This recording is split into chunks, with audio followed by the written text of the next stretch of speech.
Bueno, muy buenas tardes, noches. Me presento, mucho gusto, yo soy Juan Pablo Pino, jefe del doctorado en Artes y Humanidades. El doctorado les da una muy cálida bienvenida a este lanzamiento de la próxima cohorte y agradece especialmente su presencia. Antes de darles la palabra a los protagonistas, quiero mencionar solo tres cositas rápidamente. En primer lugar, el evento de hoy se enmarca en el interés por divulgar las nuevas posibilidades que a partir del semestre 2025-2 ofrecerá el doctorado en Artes y Humanidades. El doctorado viene funcionando desde hace casi 15 años y ya cuenta con alrededor de 45 egresados, pero el próximo semestre entrarán en vigor una serie de modificaciones que amplían el abanico formativo del programa. Esas modificaciones tienen que ver con mayor flexibilidad en la presencialidad, con la apertura de nuevas líneas de investigación, como las humanidades digitales y la innovación educativa, por mencionar solo dos, y particularmente la que me interesa destacar en este momento tiene que ver con la posibilidad de desarrollar proyectos doctorales bajo la modalidad de investigación-creación en el ámbito de las artes literarias, las artes mediales y las artes musicales. Eso quiere decir que en el doctorado en Artes y Humanidades será posible llevar a término no solo proyectos clásicos de la investigación humanística, sino también proyectos que busquen la creación de objetos estéticos o en general la implementación de metodologías artísticas en el despliegue de un problema investigativo. Como segundo, quiero recordar que en este momento están abiertas las inscripciones para la nueva cohorte, con plazo inicial para finales de mayo, y además recordar que también está abierta la convocatoria para 4 becas doctorales completas. Son becas vinculadas a proyectos profesorales de investigación en curso. Los términos de referencia de esa convocatoria se encuentran en la página web que todavía está activa, pero entiendo que ya a partir de mañana o de pasado mañana va a empezar a cambiar. Entonces, quien tenga curiosidad, es muy bueno que se apresure con la consulta. Finalmente, en relación con los invitados de honor, me complace presentar a Elena Acosta.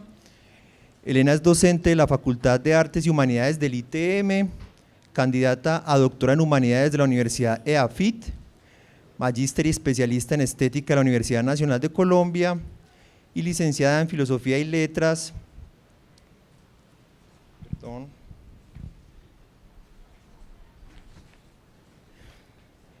Licenciada en Filosofía y Letras de la Universidad Pontificia Bolivariana en Medellín.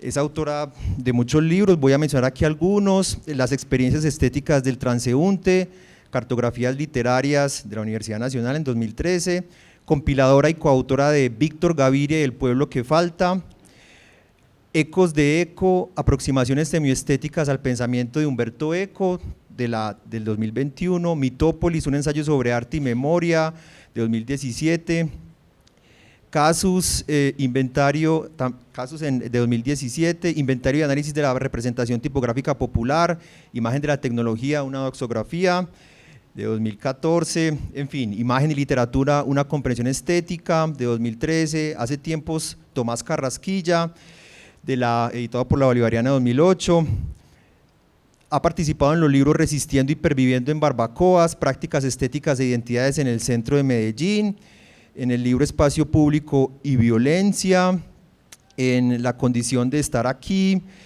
en el libro Gilles Deleuze, Flores a su tumba, El efecto Deleuze, en la Universidad de Zaragoza, y ha publicado diversos artículos sobre estética y literatura. Es profesora invitada en varios posgrados del país relacionados con los estudios estéticos, la estética urbana, la literatura y los procesos de estética y creación. Elena está desarrollando actualmente su tesis doctoral justamente sobre Víctor Gaviria, bajo la asesoría del colega Juan Camilo Suárez. Tendremos a propósito un coloquio de avances en un mes y están todos muy cordialmente invitados también, coloquio doctoral. Bueno, en relación con Víctor Gaviria, es por supuesto un gran honor para el doctorado que Víctor haya aceptado venir y participar en esta conversación.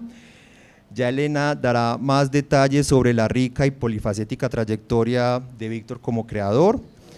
Yo solo quiero añadir aquí el testimonio de que su obra narrativa, poética y cinematográfica es una de esas obras con las que crecimos en más de un sentido, es decir, con ella no solo perdimos la inocencia, sino que aprendimos a ver y a oír un montón de realidad y un montón de voces. Se trata de una obra artística en la que aparece esa alternancia muy característica de la historia moderna de la poesía, entre el registro descarnado de las ausencias, las desapariciones, los abandonos, las muertes, por un lado, y por otro, la lucidez para capturar brotes de vitalidad parecidos a milagros que de vez en cuando nos regalan los días y sobre todo los ojos abiertos y los oídos aguzados. Ejemplo de esto es el fragmento de un poema titulado El mejor de mis actores, versos que voy a leer para ambientar el inicio de la conversación, no sin recordar a los asistentes que al final tendremos, como es habitual desde hace milenios, para una celebración, vino y algo de comida. Voy a leer los versos. Entonces busqué a mi alrededor algo parecido a un actor, para mirar todos sus gestos, sobre todo los que hace sin darse cuenta, para mirar las huellas, el instinto de la vida, su paso por manos, ojos y su frente hermosa. Pero no había ningún actor sobre la colina, nadie a quien mirar. La voz de un sacerdote retumbó cerca de allí, hablando del Dios de los cielos. Yo miré de nuevo la capa de las nubes, que dibujan, como se sabe, formas de flores y animales. Y hacen también imágenes de hombres en trances de juego o en trances difíciles, como cuando son perseguidos y acorralados. Miré las nubes que visitan los caminos más secretos y visitan los sótanos, los huecos, las cavernas, donde están escondidos los grandes animales desaparecidos. Y vi que en el cielo están las mismas cosas, solo que no tienen cómo asirse y marchan dando tumbos y vueltas como en una tormenta, porque solo son imágenes efímeras y errantes. Muy bien, con esos versos entonces les doy la palabra a ustedes. Corresponde que se intercambien ahí el micrófono porque no hay otro. Mil gracias. Buenas noches, estoy muy feliz de estar aquí con ustedes, muchas gracias por haber venido en esta tarde tan lluviosa.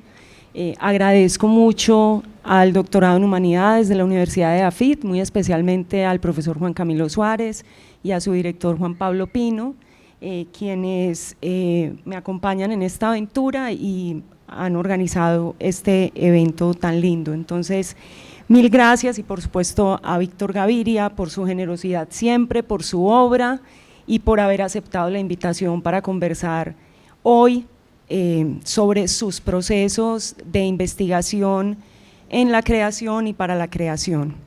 Es un reto hacerlo porque realmente la obra de Víctor Gaviria es enorme. Como muy bien decía Juan Pablo Pino, es polifacética. Entonces, para empezar, voy simplemente a hacer una lista rápida para no irme por las ramas, grosso modo de su trabajo, ¿cierto? Y ya luego entramos en la conversación. El padre de Víctor Gaviria era un narrador, un gran narrador, que le contaba historias de espantos y de muchas otras cosas a sus hijos durante las noches en Medellín y en Liborina, y también era un creador de películas sobre la cotidianidad de la familia.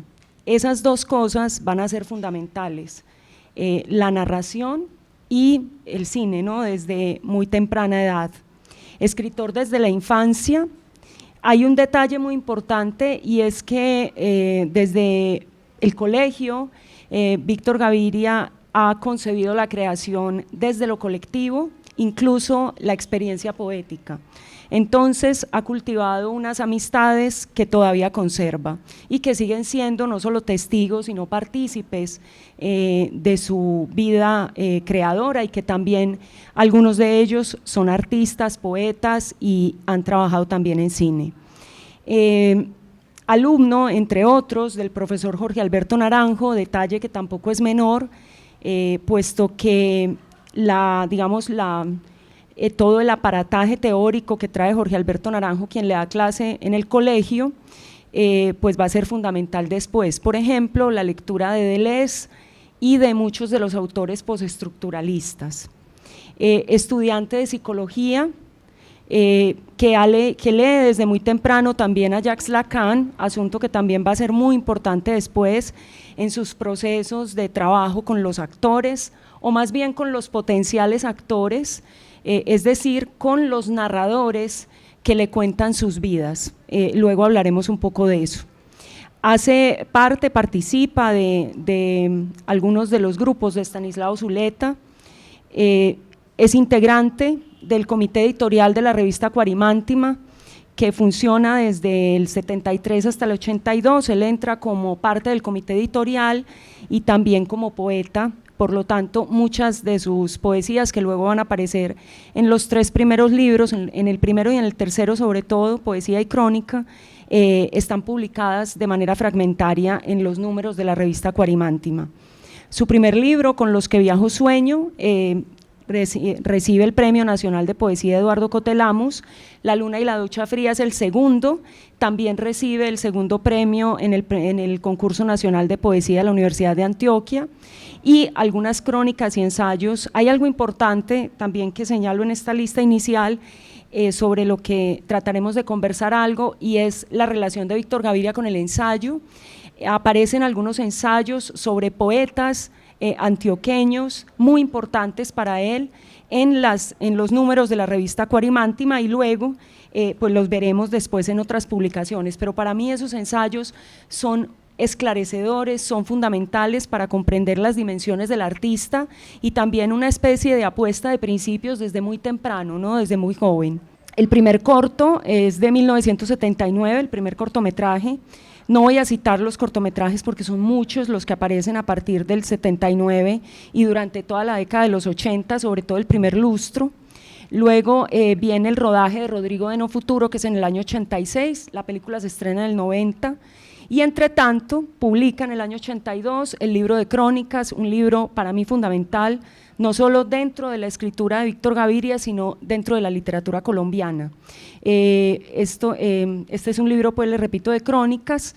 Luego en el año 86 aparece un nuevo poemario que se titula Lo que digo se refleja en el agua, y que aparece dentro de un libro que se llama El pulso del cartógrafo, que contiene no solamente crónicas sino también ensayo. Además participa realiza 2 películas que se presentan a manera de seriados, una de ellas cuando se inaugura el canal regional Teleantioquia en el año 85, que pasa el aserrador, que es una adaptación literaria.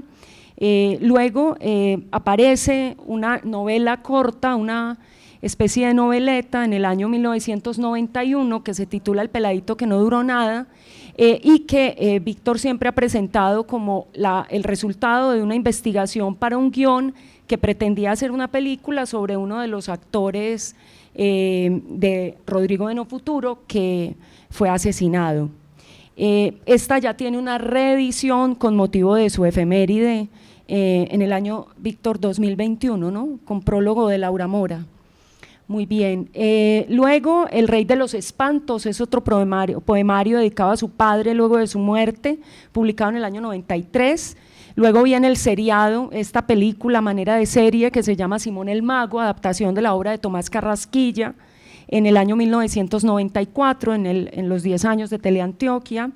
Después viene Los días del olvidadizo, otro poemario en el año 1998. Luego La vendedora de rosas, también de 1998. Noten, lo que quiero que vean es esa constante producción literaria que acompaña la producción cinematográfica, que es pues la que más se ha conocido. Entre tanto, hay varios reportajes y piezas documentales para televisión. Quienes tengan ya cierta edad como yo, pues recordarán Muchachos a lo bien, ¿no? Que marcó toda una generación, proyecto en el que Víctor Gaviria es fundamental. La mañana del tiempo es un poemario del año 2003 y luego Sumas y restas es el largo de 2004. Hay varias conferencias publicadas que por lo menos para mí han sido muy importantes. Resalto una sobre el diálogo interartístico en literatura y cine que él presentó en Confama y que está incluida en una compilación de un evento que es pues un análisis maravilloso de cuándo resulta y cuándo no, según la perspectiva de Gaviria, la adaptación cinematográfica. Hay muchas entrevistas publicadas en distintos formatos, sobre todo escritos y audiovisuales. La mujer del animal, la película estrenada en 2017, su último largometraje estrenado, sabemos que está trabajando en ese larguísimo trabajo de investigación, de campo, de entrevistas, de transcripciones, anda en este momento en ese reto. Detrás de cámara es un libro que aparece en el 2018, que publica una editorial española, Pigmalión, y que reúne ensayo, crónica, el discurso del honoris causa de la Antioquia, poesía, etcétera. Es un gran libro. Y cierro con su trabajo como gestor cultural, que reúne pues la creación creación y dirección durante mucho tiempo de 3 festivales de cine: el Festival de Cine de Santa Fe de Antioquia, el Festival de Cine de Medellín y el Festival de Cine de Jardín. Y pues es el director de la Cinemateca Municipal de Medellín desde el año 2017, con lo cual pues tenemos un periplo bastante extenso, y aquí me quedo pues muy corta porque sé que hay mucho más. Hay una cantidad de material, guión y pues de películas que no se han realizado, ¿no? Entonces también eso, cuando se publique, creo que acrecentará de manera sustancial esta producción. Por lo tanto, entonces, repito, no se trata de 2 actividades separadas, cine por un lado, literatura por otro, o que la literatura ya haya precedido de algún modo el trabajo de cineastas, sino que todo el tiempo han estado dialogando.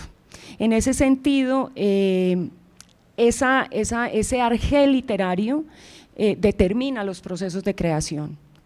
Y de antemano, pues yo plantearía que la literatura en Víctor Gaviria es una forma de vida, un poco a la manera de Kafka, que decía: yo no hago literatura, yo consisto en literatura. Pero en el caso de Víctor Gaviria no solamente es la literatura que él constantemente está produciendo, sino el valor literario que le concede a la oralidad, a las narraciones de sus potenciales actores naturales y en general de las personas. Entonces, esa literaturidad de la oralidad, esa suerte de literatura colectiva, pues es prácticamente uno de los asuntos a los que más le ha dedicado su vida. Esto en términos del método, sigo con la lista y termino, para empezar a conversar, implica una escucha atenta. Ahora hablaremos un poco de eso, una preocupación constante por las potencias materiales del lenguaje, es decir, no entender el lenguaje únicamente como representación de ideas, la lengua en este caso y todo lo que ella implica, sino el lenguaje como aquel que carga, que lleva la realidad. Luego, este lenguaje entendido en sus 2 dimensiones, la dimensión escrita y la oral, la escrita en la experiencia de escritor individual y la oral en su experiencia de cineasta. Una poesía que desde el principio es una poesía que privilegia las imágenes sobre la digresión, aunque cuando uno ya hace una lectura de toda la obra, pues nota esa constante preocupación por la conceptualización en el autor, pero en la poesía, digamos, hay un privilegio de otra cosa. Y un cine literario, ¿cierto? Una poesía de imagen y un cine literario. Las narraciones, hay una característica aquí, es que las narraciones que Víctor Gaviria más busca son las narraciones que proceden de personas excluidas, es decir, personas que tienen unas historias específicas para contar las historias de la exclusión. Por lo tanto, en su obra yo he venido observando un paso muy notorio de un yo lírico que se expresa en los libros, un yo individual, y su posterior disolución en lo colectivo, en la obra cinematográfica, y luego una vuelta a la obra literaria, en la que ya el autor aparece como testigo de lo que escuchó en ese caudal de oralidad, y ya ese yo lírico individual sigue, digamos, elaborando poéticamente. Hay otra característica de este trabajo, de este proceso de creación, y es la constante inmersión en la ciudad. Esto aparece desde el primer libro.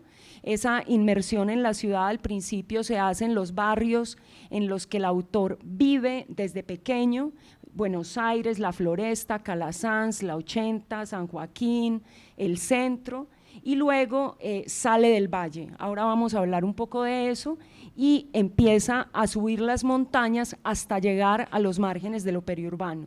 Entonces, esto aparece todo el tiempo. Ahora, ¿cómo se da esa inmersión en la ciudad? Es lo que básicamente vamos a tratar acá. Y entonces podríamos hablar en términos metodológicos de lo que se conoce como observación participante, y que Marta Rodríguez ha resaltado tanto, pero pues en Víctor Gaviria hay que pensar de qué manera lo hace y con quiénes, ¿cierto? Que es lo que realmente le da esa contundencia a este trabajo. Por lo tanto, hay un trabajo de campo todo el tiempo. La cotidianidad de Víctor Gaviria, a mi modo de ver, es un trabajo de campo constante, no descansa.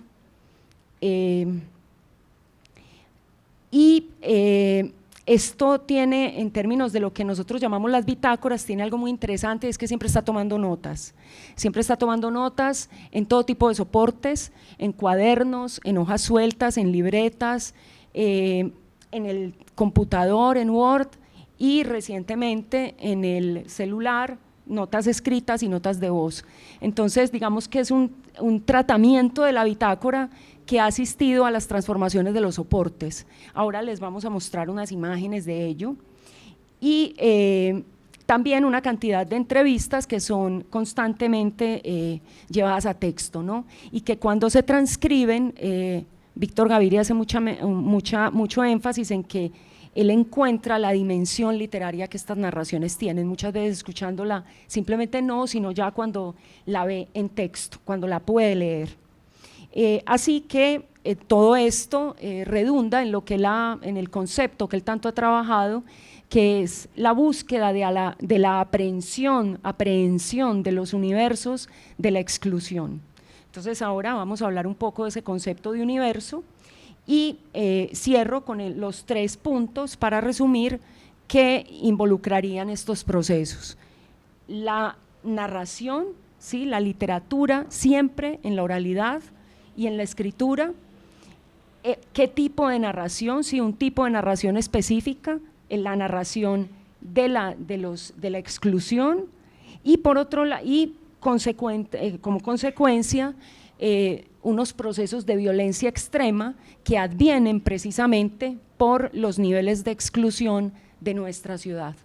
Con lo cual, lo que yo encuentro aquí es un artista que, a la manera de lo que dice Annie Ernaux en su novela Los años, ha dedicado su vida entera a salvar el tiempo en el que no estaremos nunca más, ¿cierto? Porque realmente, cuando uno se adentra en el estudio de Víctor Gaviria, lo que encuentra es una Medellín en todas sus transformaciones, una época entera materializada en libros y en películas.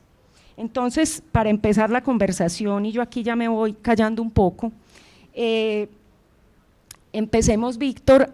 Yo traje para ilustrar un poquito una imagen de una revista metalera de los años 80, a manera de fanzine, en la que se entrevistó a Víctor Gaviria y se le preguntó por lo que lo llevó a la idea de Rodrigo de No Futuro.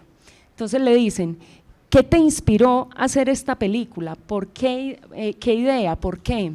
Y él responde: un método, más que una idea, un método de hacer las películas siempre con actores naturales, y de encontrarles los mismos guiones y los mismos diálogos, y en general la estructura de las mismas cosas que yo sé y veo. Un método de acercar las películas mucho más a una realidad muy concreta. Entonces, este método me llevó a conocer muchas cosas. Entonces, como es el concepto que de todas maneras en arte hablar de método es algo muy complejo, yo me atrevería a decir más bien que es una experiencia en los procesos de creación que mantiene cierta continuidad, ¿no? En la que uno puede encontrar muchas líneas que conectan. Entonces, Víctor empecemos conversando un poco sobre esa inmersión en el espacio urbano, ¿no? Y sobre todo ese paso de un espacio urbano, entre comillas, privilegiado, el espacio de la inclusión, a un espacio urbano de la exclusión. Entonces voy a leer, esta es una antología que se publicó en Palabras Rodantes de Elí Ramírez, y el prólogo lo hace justamente Víctor Gaviria. Voy a leer solamente la narración sobre el encuentro con esta poesía. Recuerdo, como ocurre con las cosas que son importantes en la vida, los momentos precisos en los que descubrí cada uno de los 2 primeros libros de Elí Ramírez. El primero de ellos, La ausencia del descanso, a finales de 1975, una tarde de sábado en la sede de La Fanfarria, en Villahermosa, en la que me había subido temprano para ver los ensayos del grupo de teatro de José Manuel Freidel, que se presentaba aquella noche, y los últimos preparativos de una obra de títeres de Jorge Pérez y Álvaro Posada, que se estrenaba al día siguiente. ¿Dónde está la harina? ¿Dónde está la sal? No sé por qué lo tomé de una repisa que ofrecía por lo menos una docena de libros pequeños y casuales, libros que nos regalan los amigos y casi siempre guardamos sin leer. Me llamó la atención el título y los poemas que comencé a leer al azar, poemas que indicaban directamente su procedencia de un barrio popular, con palabras de barrio que todos habíamos escuchado alguna vez en las esquinas, pero acompañadas de unas expresiones retorcidas, versos labrados por malestar que parecía pretender ser fiel a una rabia profunda. Alguien del grupo de teatro que pasó por allí y me vio sin respirar, ensimismado, se agachó a mirar la carátula y luego me hizo un gesto con la mano, sonriendo, dando a entender que él también conocía aquel pequeño libro y lo había entusiasmado, lo que quería significar que el libro ya existía para otros y era yo el que había llegado tarde. La transparencia de un relato sencillo, de barrio, de personajes sencillos que los versos construidos por la intuición potenciaban y convertían en imágenes, me llegaron hasta esa memoria de ciudad que reposa, sin uno saberlo, con alegría dentro de uno. Hablemos, Víctor, de la influencia que tuvo en ti conocer a Elí Ramírez en lo que respecta a adentrarse en la ciudad de la exclusión. Bueno, buenas tardes a todos, muchas gracias. Yo me acuerdo que cuando conocí yo a Ramiro, y cuando yo vi que Ramiro era un pelado lleno de talentos, y músico y baterista y actor, y pintaba y demás, yo a veces lo elogiaba delante de otros amigos, y él siempre como que se molestaba y decía mucho cargo, y eso es lo que siento contigo, mucho cargo me has asignado aquí con todo lo que has dicho, y la verdad es que esa continuidad, digámoslo, y esa amalgama que haces tú de los poemas, de las crónicas, de esos pequeños ensayos que yo publicaba en Acuarimántima, y luego los cortos, las películas y todo eso, pues para mí no han estado juntos, sino a raíz de conocerte y a raíz también de el ensayo que has escrito, digámoslo, en el libro del ITM, en donde tomas de una manera muy orgánica y muy en orden cronológico todo un trabajo que tú lo consideras como una obra, pero yo en cierto sentido estoy estrenando, digámoslo, ese vestido que tú me has cortado y que me estás haciendo poner, y la verdad es que siempre he sido, pues digámoslo, o he llevado la conciencia de ser un cineasta que durante los años 80 silenció la poesía durante mucho tiempo, no porque yo no la escribiera, yo la seguía escribiendo, y como dices tú, yo digámoslo, iba publicando mis pequeños libros que iban acompañando, digámoslo, los largometrajes de una manera muy consciente para mí era importante, pero yo realmente a nadie le confiaba, digámoslo, como ese trabajo paralelo que yo hacía, y prácticamente ni me lo confiaba a mí mismo, pues no era yo, pues yo lo hacía, digámoslo, incluso ahora que el profe Juan Pablo lee esos versos sobre el mejor de mis actores en estos días, eso lo salió en Gaceta como un recuerdo de ese poema que salió antes de Rodrigo Deno Futuro, y me doy cuenta de que realmente yo había publicado ese poema antes de la película, y que obviamente sobre el actor que ya habían asesinado en ese momento, o que yo personalmente sí era muy consciente de que estaba haciendo la película y estábamos ya esperándola que llegara, digámoslo, del laboratorio y demás, y yo estaba pensando en este muchacho, en este niño que había ido a la oficina tantas veces y que ya no estaba por ningún lado y que ya se había consumado, digámoslo, su advertencia que nos había hecho de que él no tenía futuro y demás, y ya se había cumplido esa sentencia que nosotros no esperábamos, pero me daba yo cuenta que yo seguía pensando en él como actor y con esa nostalgia inmensa de no tenerlo nunca más y de decir que de alguna manera yo hacía parte, digámoslo, en mi memoria y en mi cabeza, como poniéndole a él como una casa y un refugio, ¿cierto? O sea que sí, sí iba paralelamente haciendo las dos cosas, ¿cierto?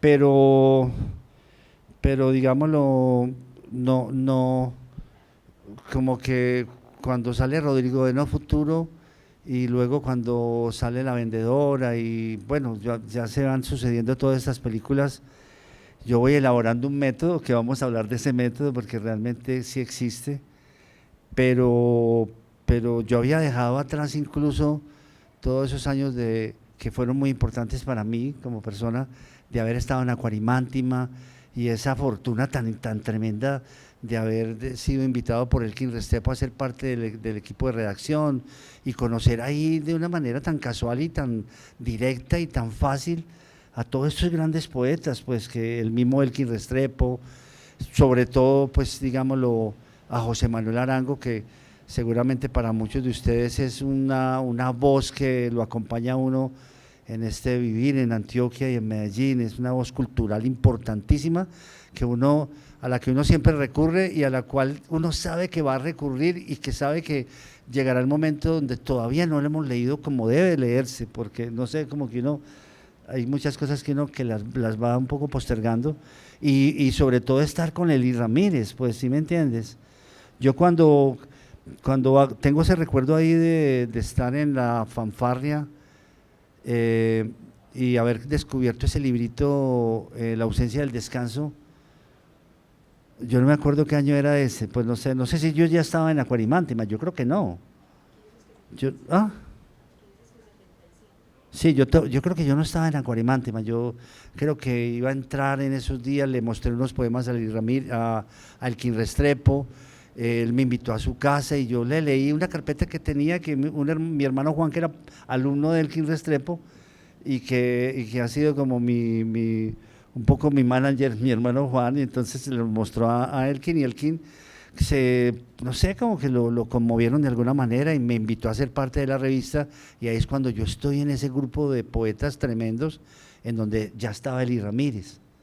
Entonces Eli también había llegado, es decir, tan afortunados todos porque Elkin haya sido una puerta giratoria donde entren tantos poetas jóvenes y donde Elkin, es decir, Eli haya buscado a Elkin, digámoslo, en el centro, en algún momento donde Elkin recogía como su correspondencia y entonces Eli le había dicho que quería mostrarle unos poemas, le deja una carpeta y a partir de ahí Elkin lo entra a la revista, le publica este libro de La ausencia del descanso y cuando yo ya estoy ahí, ya Eli es un hombre silencioso, tiene 29 años, un hombre silencioso, huraño, digámoslo, impenetrable, ¿cierto?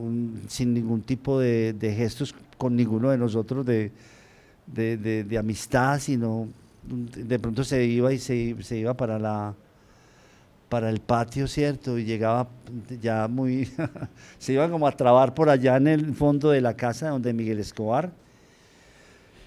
Y luego, digámoslo, la oportunidad ya de tan tremenda al año siguiente, él publica los poemas de su segundo libro que se llama En la parte alta abajo, ¿cierto? Que es Castilla, en una parte de Castilla arriba donde su mamá compró un lotecito. Y luego la tremendo de leer esos poemas y yo a partir de leer esos poemas escribo un ensayo y de alguna manera, o sea, tú tienes razón, digamos lo que en el sentido de que yo en esa época que estaba escribiendo esos pequeños ensayos y que ya iba a escribir unas crónicas y demás, yo estaba también pues como con la misión y con la voluntad de que la poesía tenía que dar el salto y que el tema de la poesía era la ciudad. Yo desde mis primeros poemas, en ese primer libro con los que viajo sueño, el primer poema es un poema donde hablo si quieres yo simplemente lo introduzco para también, digámoslo, mostrar el trabajo que tú has hecho y me has hecho consciente a mí de que todo ha sido como un mismo camino, ¿cierto? Que yo no lo sabía, pero todo era un mismo camino. Se llama Viajes y Sufrimiento. Voy a leer solamente una parte, dice: de esta ciudad, de estos barrios, apenas he salido, apenas los conozco. El alma de un hombre nace para viajar, un inquilino que ve, un pariente pobre de paso, a quien una pieza y libros prestan, eso muy pronto se pierde, y congoja e inquietud. Inquietos donde estamos tras la ventana, un pequeño paisaje de flores en la viva luz, es el sopor de una vaga condena. Para viajar nace el alma y se puede volverlo a aprender. Y al final el poema termina, dice, por huir del desamparo hemos sufrido, a esta calle, a estas casas de origen, voy llegando como un atento extranjero, todo comienza en cada uno, estos techos flotan en el tenue aire y mañana tal vez así no los veré. Este es un poema escrito por un muchacho de 21, 22 años, pero que ya estaba como quien dice con la idea de que la poesía tenía que dialogar con esa ciudad desconocida, porque de todas maneras, pues la alegría de conocer a Elí Ramírez también fue también como sacudirnos o tener, digámoslo, la oportunidad de sacudirnos esa ignorancia que todos nos apesadumbraba, ¿cierto? Nos atribulaba esa ignorancia de una ciudad agresiva, de una ciudad llena de desconocidos, lleno de gente que llegaba a tu casa a pedir, o esa ciudad, digámoslo, fascinante, pero llena de gente que va de un lugar a otro, de otros barrios lejanos, y esa ciudad que uno, digámoslo, presentía inconcebiblemente desconocida, y que digámoslo, ese desconocimiento de esos barrios, de docenas de barrios que habían trepado ya las laderas de Medellín y que hablaban de una historia de la ciudad que ya se consumaba, esa ignorancia tremenda, a pesar de que a nadie le interesaba resolverla, de todas maneras pesaba sobre todos nosotros.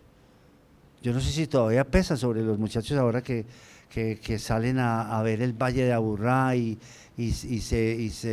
miran hacia todos los lados y ven todos esos barrios populares, no sé qué pensarán, pero Elí Ramírez pues la fortuna, o para mí por lo menos, creo que para todos nosotros, había muchos poetas allí en Cuarimántima.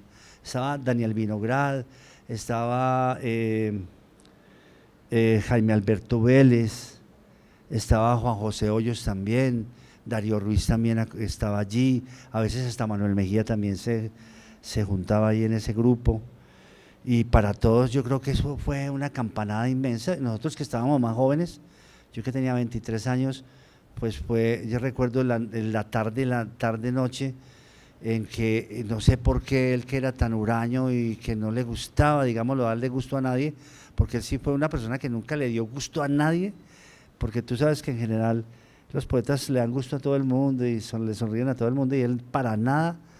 Y esa tarde nos leyó todo el libro en la parte de alta abajo, que es un libro, digámoslo, donde hay poemas líricos, digámoslo, retorcidos de resentimiento y de imágenes que hablaban de una rabia inmensa y de una experiencia frustrante de ciudad, pero también estaba hecha de muchos relatos, de docenas de relatos que eran fáciles de leer y que más o menos fueron conformando también como una especie de novela en la imaginación nuestra, una novela llena de personajes interesantes. Y cuando terminó la lectura de esa tarde-noche, pues la verdad es que todos habíamos por virtud de esa gran poesía de él, habíamos entrado a esa otra ciudad. Habíamos entrado sin conocerla, ¿cierto? La intuíamos, la veíamos. Yo digámoslo, cuando viví en la Floresta, intuía todos esos barrios, digámoslo, populares. Cuando estuve en Florida Nueva limita con Florida Vieja, y obviamente Florida Vieja es un barrio de casas de tapia viejo, un barrio de camajanes también con los que nosotros jugábamos fútbol, de pelados que fumaban marihuana, y era un barrio que tenía otra lógica muy distinta a nosotros, que éramos Florida Nueva, de unas casas nueveciticas acabadas de estrenar. Y la verdad es que nosotros, o sea, yo cuando después le doy la espalda un poco como a Cuarimántima y quiero dedicarme al cine y empiezo, digámoslo, bajo influencia ya como de otro ramal, digámoslo, de la cultura antioqueña, que es el cine, a través de Luis Alberto Álvarez, cuando hago parte como de esa primera generación que quiere hacer cine, que hago un primer corto que es Buscando Tréboles, y empiezo, digámoslo, como a ser parte de una primera generación que no solamente quiere ver buen cine y conocer el cine universal, sino que quiere dar el salto y hacer unas películas, ¿cierto? Entonces yo como que doy la espalda a Cuarimántima y dejo de ver a Eli Ramírez, dejo de ver a todos estos amigos, y me dedico al cine y no vuelvo a hablar de poesía con nadie, la verdad. No, los cineastas no estaban interesados en la poesía, ni yo no quería mostrarles, ni mucho menos. Pero cuando hacemos Rodrigo de No Futuro, pues la verdad es que pensándolo, porque digámoslo, se me brinda esa oportunidad tan tremenda, y como yo soy capaz, digámoslo, entre comillas, o por lo menos acepto el reto de que voy a hacer una película sobre unos barrios que desconozco, es realmente porque he sido poeta, porque he estado en la Cuarimántima, porque he conocido a José Manuel, a Elkin, y sobre todo porque he conocido a Eli Ramírez. Entonces, si tú lees, es decir, cuando en el año 86, digámoslo, a comienzos del 86, que yo me gano, digámoslo, con Luis Fernando Calderón, la posibilidad de hacer un largometraje, Focine ya existe, y Focine de pronto abre la convocatoria de un concurso de guiones cuyo premio era una cosa inconcebible, cuyo premio era hacer un largometraje, con lo que vale un largometraje. Entonces yo recuerdo que ese premio lo ganó Sergio Cabrera para hacer Técnicas de Duelo, y lo ganamos Luis Fernando Calderón y yo para hacer Rodrigo D., que todavía no se llamaba No Futuro, sino que se llamaba solamente Rodrigo D., en homenaje, digámoslo, en homenaje y en referencia al neorrealismo, y sobre todo a Humberto D., ¿cierto? Y al sueño que teníamos todos de romper un poco como todos los códigos del cine colombiano, y hacer una película neorrealista, una película donde los personajes tuvieran que ver con el espacio circundante, ¿cierto? Una película con todos los elementos neorrealistas, y ahí es cuando nosotros vamos a hacer, nos lanzamos a esa experiencia tremenda de así Rodrigo de No Futuro, que nos cambia la vida a todos nosotros, a todos los que llegamos ahí, los fotógrafos, el director de arte, la gente de producción, la gente que llega y más distante o más cercanos, digámoslo, al lugar del set de rodaje y todo eso, a todos nos cambia la vida, nos cambia la idea de lo que somos, de la ciudad, del ser, digamos, lo social que somos. Y la verdad es que mira cómo es de increíble, la poesía fue lo que permitió todo eso. O sea, Eli Ramírez fue quien permitió todo eso. Cosa que es increíble, porque quiere decir que las ciudades tienen, digámoslo, unas artes paralelos que muchas veces no se juntan, que muchas veces van cada uno por su lado, pero a veces se juntan y se producen hechos nuevos, como este cine. Sí. Bueno, a propósito, mientras estabas hablando pensé en el fragmento de esta crónica que se llama La amistad del carnicero y la escoba tardía, este párrafo maravilloso que dice: y rápido pierden el sentimiento de los jóvenes aprendices de taller, mugrientos, chistosos, inclinados siempre sobre la pieza para ver y escuchar su mecanismo, pierden la amistad del carnicero, andan por las calles como si no conocieran a nadie, como si estuvieran de paso en su propio barrio, como si esta no fuera su ciudad definitiva. Pasan de largo los graneros, abstraídos como extranjeros que solo buscan el lugar donde cambiar unos dólares para seguir. Tuve ese párrafo todo el tiempo en la cabeza mientras hablabas de Lee Ramírez, que efectivamente no hace eso. Bueno, hablemos un poco de la relación, de la escucha de los actores, de los posibles participantes de tus películas. Espérate, que tengo acá la página señalada y parece que la anoté mal. Ay, esperen un segundo que parece que anoté mal una página. Denme un segundito, que quisiera que… vale. Hablemos de la escucha, pero antes quisiera que leyeras, yo pensaba leer el poema, pero quisiera que lo escucharan en tu voz cuando converso con los muchachos. Y a propósito de eso, hablemos del proceso de escucha de los actores, cómo se da esa experiencia de estas largas entrevistas para decantarse por quiénes serán los actores de tus películas. Pero bueno, yo digámoslo, tengo que hablar del método, porque la verdad es que tú sabes que hablar de poesía es tan complicado, ¿cierto? Uno puede decir más o menos cómo concibe un poema, cómo nace. Yo más o menos tengo una idea de lo que yo me propongo como poeta. Tengo también muy claro, digámoslo, de dónde vengo. Yo vengo de una poesía muy cercana. Yo todo lo mío vengo de cosas muy cercanas. Yo no soy un hombre, digámoslo, muy universal. Soy soy como muy local.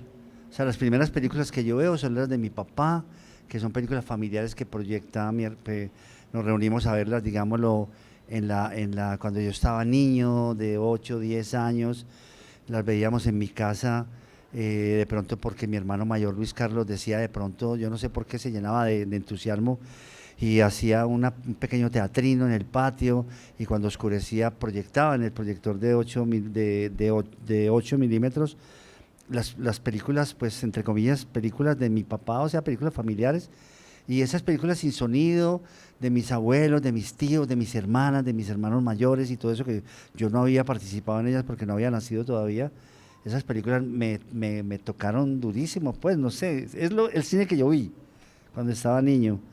Y las historias de mi papá, digamos, lo que tú dijiste, que mi papá era un gran narrador, como fueron muchos papás en esa época, pero mi papá tenía la pasión y la vocación de contar, nunca se aburría. Cuando llevaba a mis hermanos mayores al colegio, que en una época la familia vivió en Caldas, en la vereda La Miel, pues, y entonces iban al colegio San Ignacio, o a la presentación también, creo que era, mi papá contaba las historias, ¿cierto? O sea, al comienzo de toda mi experiencia, digamos, cultural, había un papá contador de historias tradicionales, de espantos, de brujas, de duendes, de Juan Sin Miedo, historias pues ubicadas allá en el pueblo de mi papá, que es Liborina y demás, en las fincas allá tabacaleras, en los trapiches, todas muy de una cultura paisa muy cercana.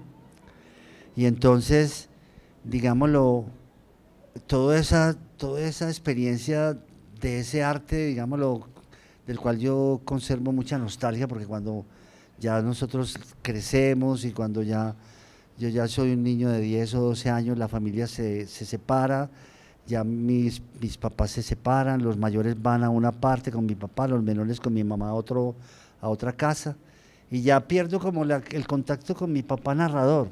Mi papá no vuelve, ya digámoslo, solamente en fiestas y demás, pero ya esa experiencia inolvidable de él contándonos historias todas las noches en su cama y nosotros al lado de él escuchándolo, eso ya no se vuelve a dar, pero ya queda como esa impronta en mí de esa cultura, digámoslo, de esa magia de las imágenes, de esa magia de los relatos, además relatos de todas maneras sobrenaturales, ¿cierto? Los relatos míticos y las leyendas que te hablan de otros mundos, del otro mundo, de los seres del otro mundo.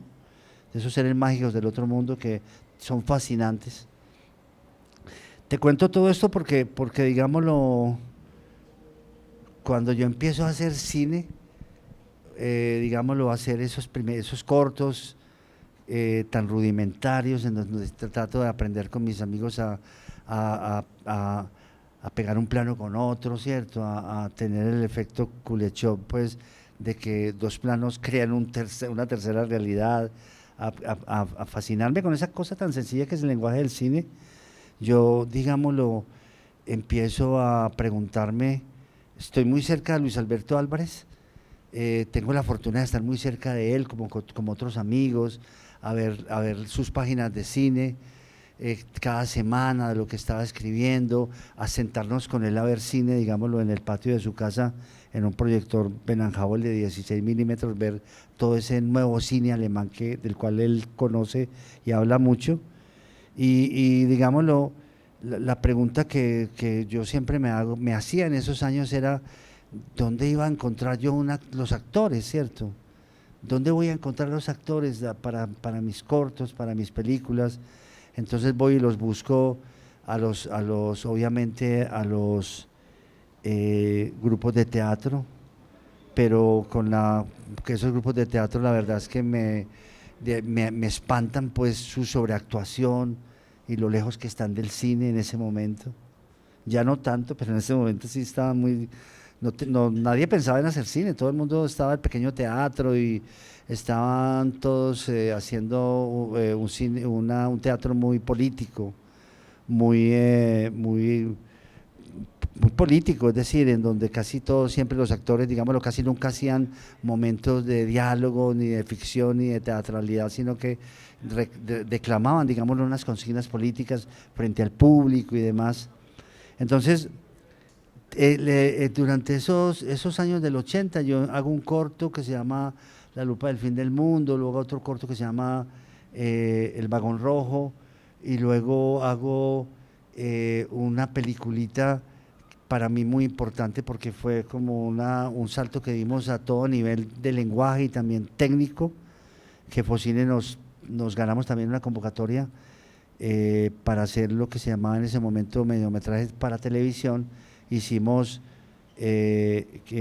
Habitantes de la Noche.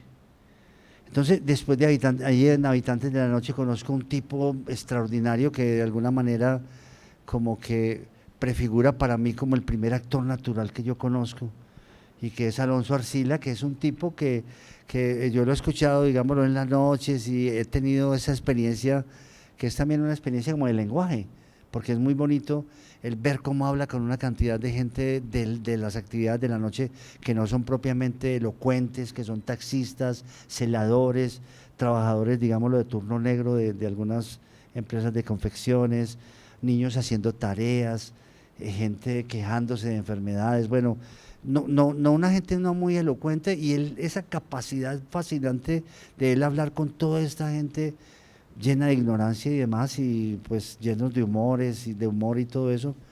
Entonces yo hago ese primer corto, o hacemos ese primer corto en la emisora donde él trabajaba, la Voz del Río Grande, ahí de Todelar, y él es un actor que yo no tengo que dirigir, que se dirige solo y que improvisa, ¿cierto? Porque precisamente estamos, digámoslo, en el ámbito de un programa que él conoce muchísimo, no solamente físicamente la emisora, sino la dinámica del programa como tal, ¿cierto? Entonces es muy lindo porque yo simplemente colocamos la cámara y simplemente digo acción, y yo pues obviamente le muestro un guión, yo más o menos le cuento un guión que yo he hecho, y él empieza a improvisar. Entonces ahí es como el primer encuentro con un actor que improvisa, con un actor que no está, digámoslo, que está en una dramaturgia de vida cotidiana distinta a la que yo estaba acostumbrado, pues a la que nos dirigíamos y habíamos hecho ya nuestros cortos, digámoslo, con esa dramaturgia normal del actor que uno dirige, del actor que lee, que memoriza un poco los textos. No, él es un hombre que improvisa y demás, y entonces el resultado es una película con un man lleno de un sabor popular inmenso, de una cantidad de realidades que llegan a través de su lenguaje a esa cabina y que no esperábamos que llegara. Lo digo porque es un poco como que dice, llega ahí ese pueblo que falta, tomando la expresión que ustedes utilizaron en el libro del ITM, el pueblo que falta, o sea, que va llegando allí a través del lenguaje ese pueblo. Y entonces, para mí, digámoslo, empiezo como quien dice a encontrar un método de director de cine, ¿cierto? Y es un método que consiste en que, o sea, después de ese corto, hacemos otro corto que para mí, me marcó a mí como quien dice el encuentro con el método, y es es tratar de hacer una película sobre el ferrocarril de Antioquia basado en un cuento de Juan Diego Mejía que se llamaba La Guardia Dura, creo, y nosotros lo ponemos la Vieja Guardia, y es unos jubilados del tren que pelean con un jefe de estación que quiere expulsarlos, digámoslo, de la estación, les coge la mala y quiere expulsarlos, y ellos queman un puente para que no se lleven, digámoslo, el vagón donde ellos tienen como una especie de club de la Dorada.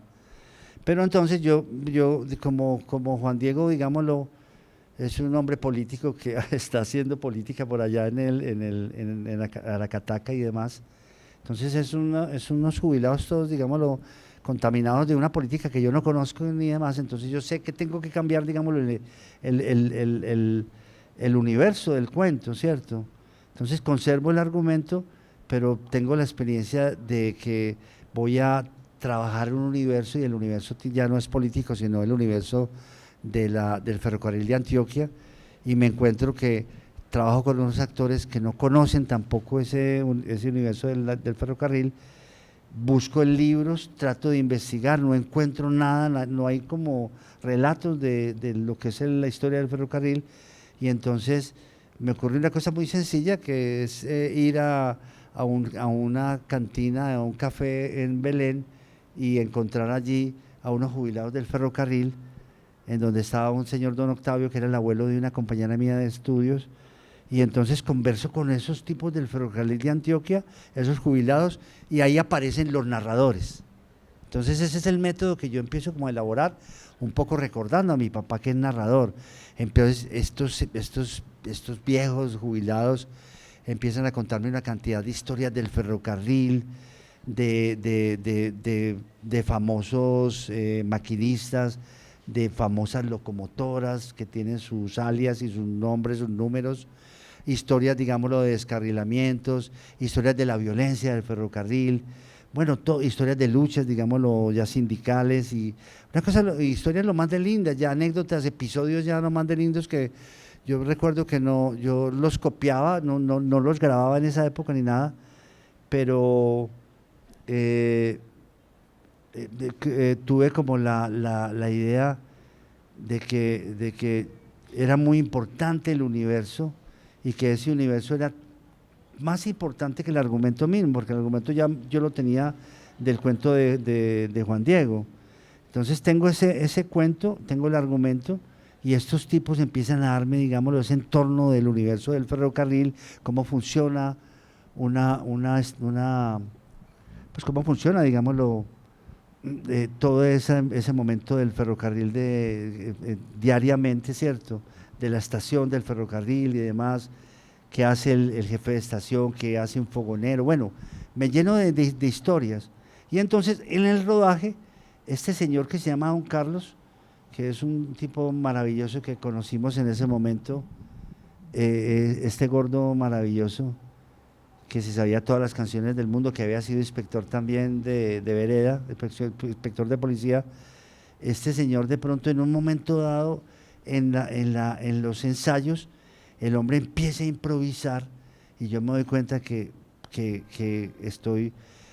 puedo poner a improvisar a estos actores, y que al ponerlos a improvisar como que entran en otra dramaturgia, y que pueden improvisar porque están conectados en su memoria con ese universo del ferrocarril que han vivido. Entonces ahí empieza como a elaborarse el método, ¿sí me entiendes? Empiezo a darme cuenta que el actor natural es un narrador, de unas realidades que no están en ningún libro y empiezo a elaborar eso. Luego esta es una película, digamos, lo que tiene unos momentos bonitos, obviamente son cortos en donde estamos aprendiendo a hacer movimientos de cámara, a narrar, a crear atmósferas, pero si tú ves el cuento, la película tiene unos momentos de mucha atmósfera y en donde el personaje no son solamente ellos tres y el jefe de estación, sino que es la estación del ferrocarril, ¿cierto? Y es también un poco como todo ese mundo que corre alrededor de todo eso.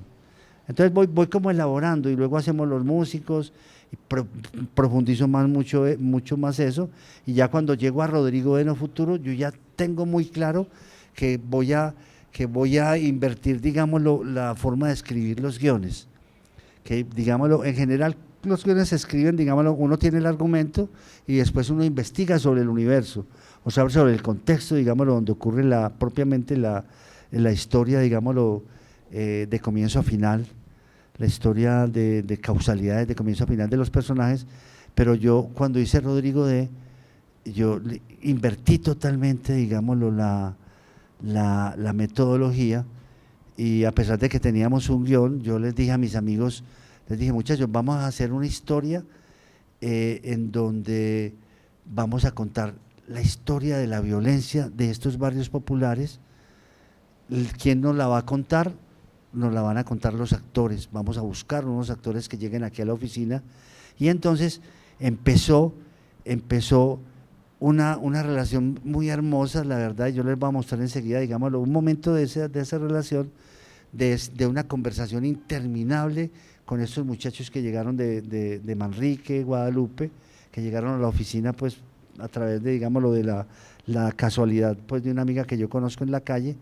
Llegan a la oficina y empezamos a conversar, a grabar esos relatos de ellos, a esas narraciones, y obviamente ahí es cuando yo aprendo a escuchar.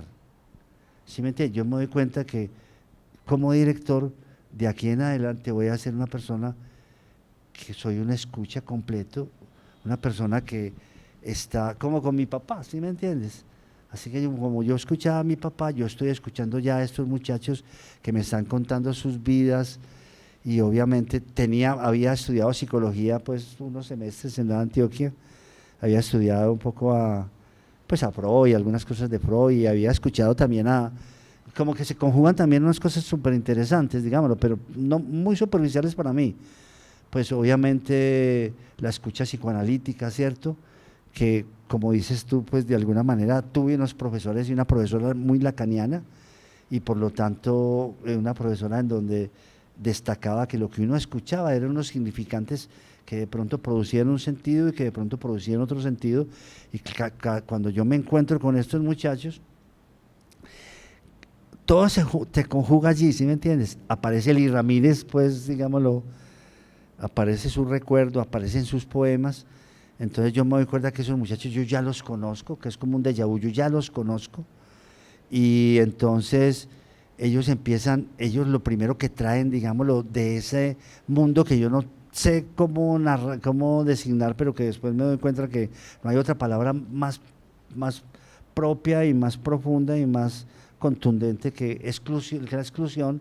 Entonces, ellos empiezan a hablar con unas palabras en un lenguaje que después se llamó el parlache, unas palabras que yo empiezo a escuchar como si fuera un lacaniano también. Se puede, de alguna manera, un lacaniano, pues digámoslo, casual y sin mucha formación, pues obviamente, sino que empiezo a darle importancia a esas palabras de estos muchachos, a respetar esas palabras y a darme cuenta que toda esa forma de hablar de estos muchachos era como una sintomatología de una ciudad que había sufrido, que ellos habían sufrido como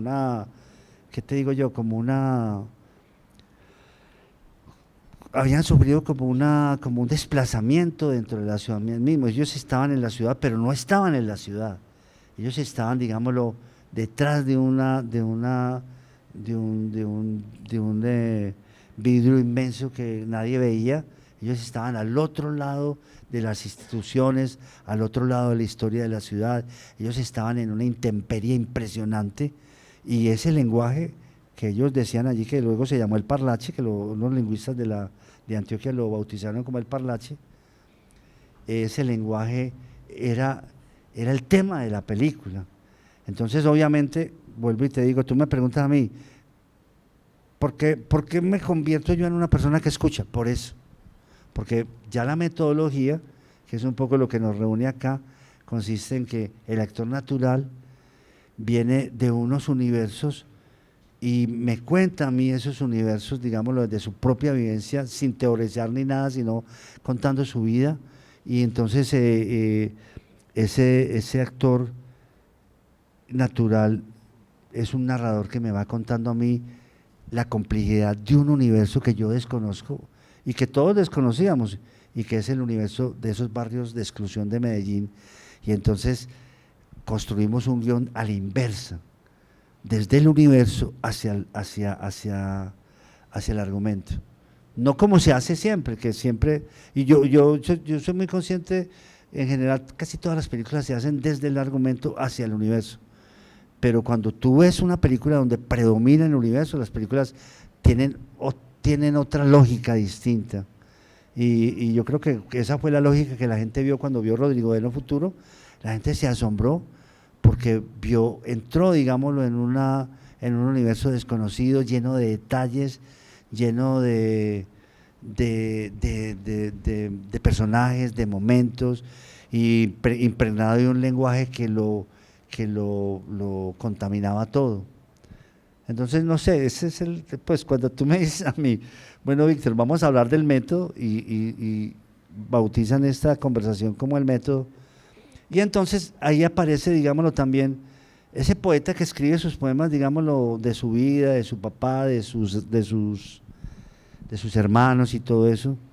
Ese poeta como que desaparece en parte, y entonces aparece una persona que está tratando de hacer unos artefactos, digámoslo, lingüísticos y audiovisuales, en donde la enunciación ya no está dada por el director ni por el guionista, sino por todas esas voces.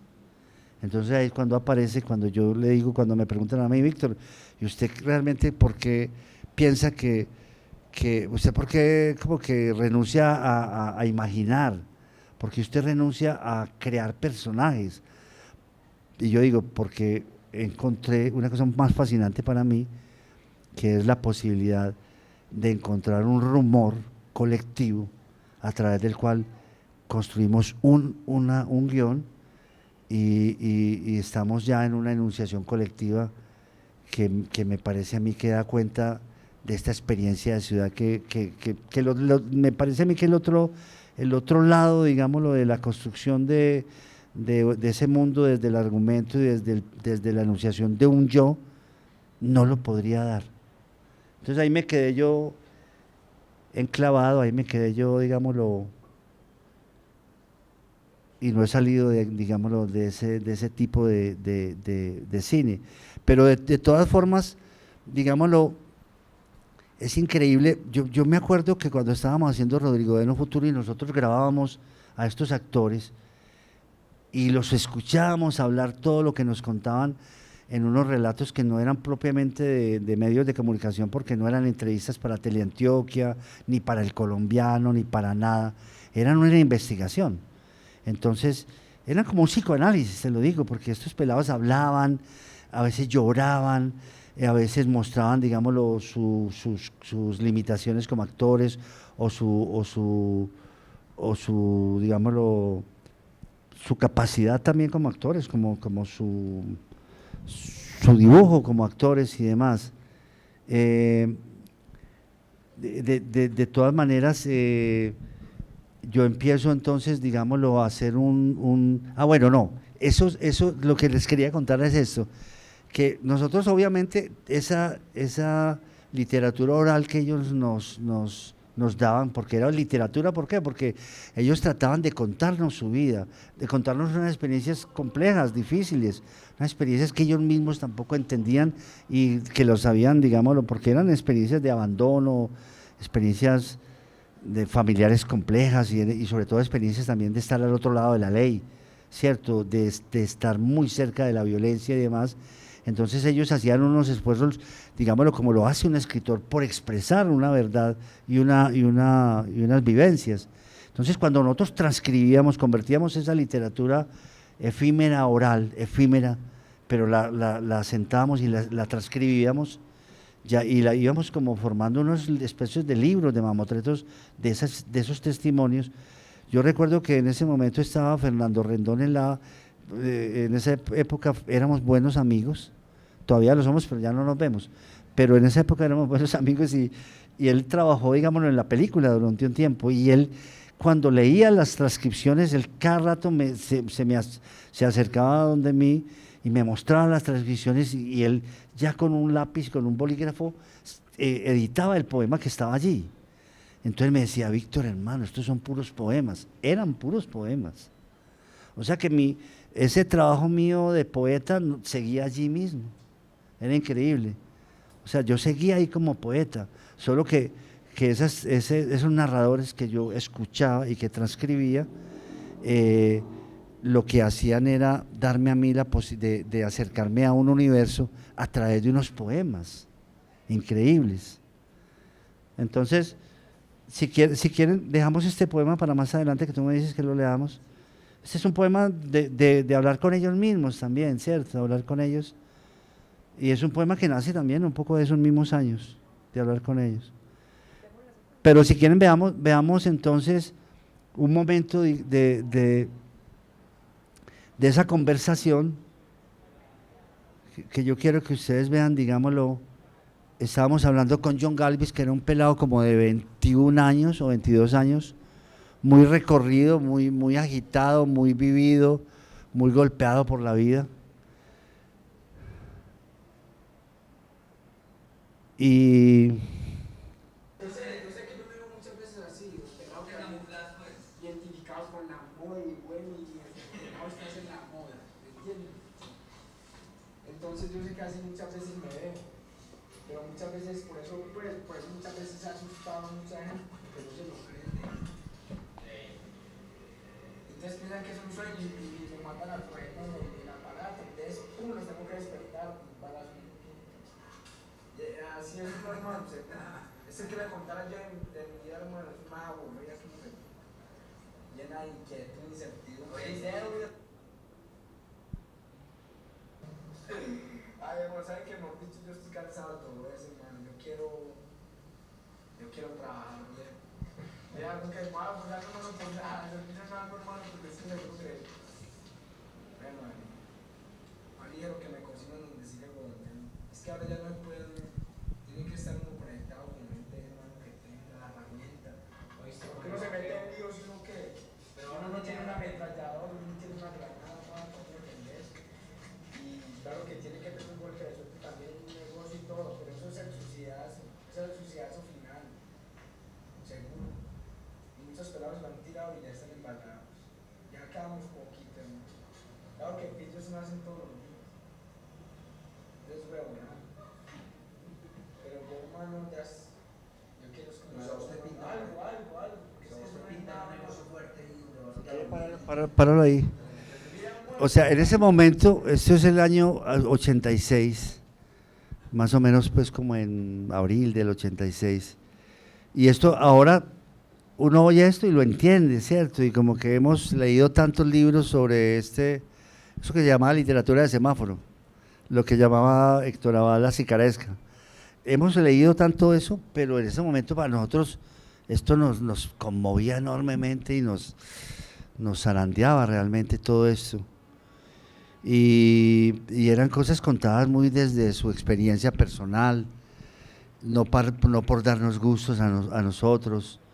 Mire que él comienza a hablar como de la moda. Él dice que es un ladrón que se viste a la moda en una boutique de barrio, y mire que él está vestido ahí como distinto, ¿no? Y eso era una manera de ellos salir a robar y digámoslo, esas verdades que iban apareciendo.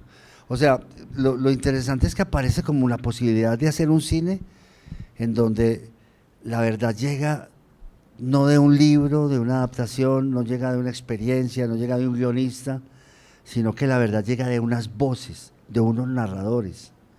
Esos narradores nos van a nosotros a mostrar ese universo de esos barrios. Yo estoy seguro que pues todos los que cuando vimos Rodrigo Dey, cuando la hicimos, que la vimos también por primera vez, lo que nos impactó fue ese universo, ¿cierto? Ese universo de esos barrios, la lógica, el lenguaje, los lugares también. Era muy emocionante llegar y ir al barrio del Diamante, buscar la casa, la callecita donde iba a ser, en donde iba a vivir Rodrigo Dey, ¿cierto? Una casa, una calle que era de piedra, de manga, las casas todas con el primer piso terminado y el segundo piso pues en proyecto, escaleras que no iban a ninguna parte, una calle que terminaba en un barranco en donde había unos árboles de mango, y después había como una finca, y luego volteabas y había una escalera que bajaba por allá a otras casas. Era una cosa fascinante, la verdad. Y empezamos a escuchar todas estas verdades. Entonces, digámoslo, eso que yo me preguntaba con Luis Alberto Álvarez, ¿de dónde van a salir los actores de estas películas que queremos hacer? ¿Dónde vamos a encontrar la verdad de esos actores? ¿Dónde vamos a encontrar una dramaturgia que no sea la de la televisión? Porque en esa época, digámoslo, librarse del influjo de la televisión era difícil. Era la época donde Pepe Sánchez estaba trabajando con el Chiche, pero a pesar de todo era difícil de librarse de esa cantidad de códigos de la televisión, y entonces como que volvimos a vivir la experiencia de Habitantes de la Noche, de tener un actor que improvisaba como le daba la gana, y cuyo resultado era una dramaturgia distinta, una dramaturgia, digámoslo, que siempre estaba como rodeada de incertidumbre. La improvisación siempre está llena de incertidumbre, ¿cierto? No tiene como esa forma terminada del diálogo escrito por el guionista, por el libretista, sino que es una dramaturgia que está errando, que está derivando y que está permitiendo que de pronto eso que nunca ha aparecido en los medios, en lo de audiovisual, empiece a aparecer. O sea, volvemos, como quien dice, a estar en la inminencia del pueblo que falta que aparece. Entonces yo quiero que veamos, busca allí, mira, Elena, quiero que veamos una verdad, quiero que leamos una transcripción de él, una transcripción. O sea, entre los muchachos que llegan, digámoslo, a la oficina, llega un pelado jovencitico de 16, no ha cumplido los 17 años, y es un pelado que, por casualidad, miren cómo son las cosas tan casuales, es del mismo pueblo de mi papá, de Liborina.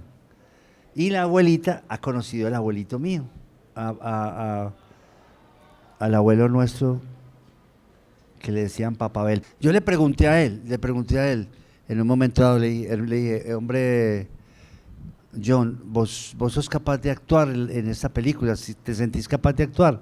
Entonces él hace esta reflexión, que me parece a mí que es una de las verdades de la película, que atraviesa la película también de comienzo a final, y dice lo siguiente, dice, a la final paga coger hasta para el monte. Uno muchas veces se da cuenta cuando roba. Uno, aprender a robar es aprender a actuar. Yo a la final, porque yo le digo, si él es capaz de actuar, entonces él interpreta todo eso de esta manera, y con esa disculpa de tratar de decirme que él actúa, nos dice una verdad tremenda, dice, yo a la final no tengo cualidades para esto porque yo soy un tipo que he perdido mi tiempo prácticamente con vicios y cosas así, hermano. ¿No es cierto? Casi no he tenido oportunidad ni siquiera de ver buenas películas, sino pura violencia, cosas así fatales. Pero uno actuando es como robando. Yo cuando aprendí a robar, aprendí a actuar en ese ambiente mío, así como una actuación, porque yo no me concebía yo mismo atacando a un tipo. Entonces me desconcentraba, yo no sabía cómo hacerlo. entonces se me volaba. En cambio, cuando uno va a robar, tiene que identificarse con el ladrón. Y uno, por ejemplo, vos a mí no me ves como el ladrón, seguro que no, señalando a Víctor. Vos no me ves como el ladrón. Entonces, imagínate todo lo que yo tendría que cambiar con vos para que vos me veas como el ladrón. Tendría que atracarte para que vos me vieras como el ladrón. Entonces yo tengo que cambiar totalmente malicioso y tal. Entonces te hago timbrar, te abordo y te asalto. Entonces ahí está el drama, ¿entiende? Esa es la actuación. Entonces uno sale, trotando. Uno trota porque uno sabe lo que le puede esperar. Uno muchas veces se va riendo cuando atraca a una persona. Yo una vez atraqué a un cucho que iba con una vieja y la vieja se mió. Y uy, qué risueña. Oye, Víctor, qué risueña tan tremenda. Pobrecita, hermano, nos dio qué risueña. Y uno muchas veces haciendo unas maldades, uno sabe que va a actuar y uno sabe que en ese momento uno sabe que tal y que tal. Y cuando se mió, risas, qué risueña, y todos nos reímos, hermano. Y termina. Entonces imagínese esa verdad tan tremenda que él nos dice ahí en un momento dado, cuando yo le pregunto qué es actuar. Entonces él me dice, para robar hay que aprender a robar. Tiene uno que identificarse con el ladrón. Y esto que lo cuenta él es un ejercicio que todavía lo hacen los pelados ahora. Deben haber miles de pelados que están haciendo esa conversión de ser un ciudadano cualquiera y convertirse en un enemigo para el ciudadano, el transeúnte, el ciudadano con el que se encuentran casualmente. Entonces es como ese trabajo profundamente cultural y existencial y brutal de convertirse en enemigo del prójimo. Esa para poder sobrevivir, para poder subsistir, tienes que convertirte en un enemigo. O sea, y ahí se desprende, digámoslo, como ese lugar en donde ellos son puestos, un lugar de sobrevivencia, en donde la vida es una guerra total, ¿cierto? Entonces yo creo que ahí se ven un poco cómo es la dinámica, digámoslo, de la construcción del guión. O sea, tú vas, digámoslo,